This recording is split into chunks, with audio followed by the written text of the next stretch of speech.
أحبتي، لا يخفى ما تقوم به تركيا من قمع الحريات واستهداف الشخصيات الوطنية التي تطالب بحقوق ربما نقول عنها بسيطة أقرتها القوانين والمواثيق الدولية.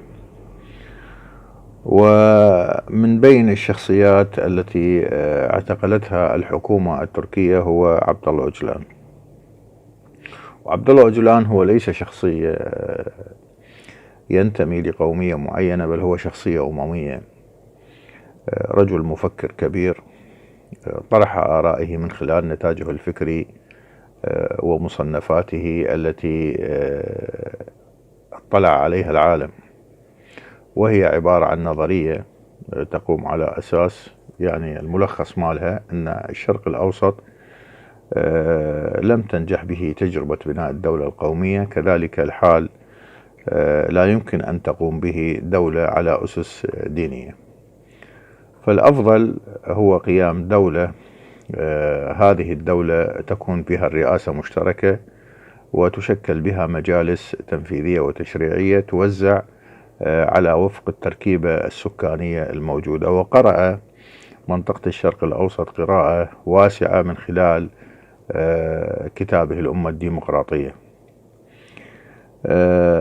ووصل إلى هذه القناعة من خلال الرؤية ربما تجاوزت عقود من الزمن، قراءة وتحليل وتمحيص وتدقيق حتى خرج بهذه النتائج.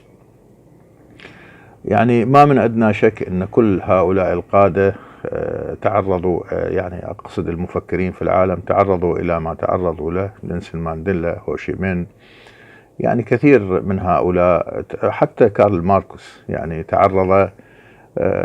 إلى الضياع، كان ابنه توفى دون أن يستطيع أن يرسله إلى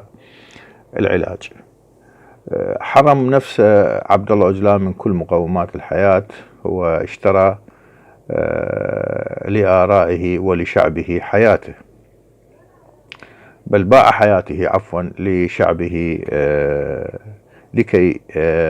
يحاول أن يقدر أو يقدم القدر اليسير من العطاء.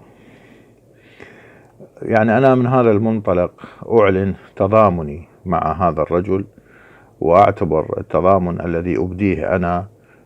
هو تضامن أممي، ليس لأن عبد الله أوجلان كردي أو عبد الله أوجلان ينتمي إلى دولة معينة،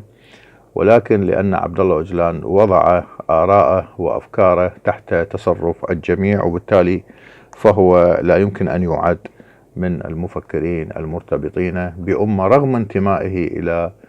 كرديته التي يعتز بها، ولكن هو مناضل أممي.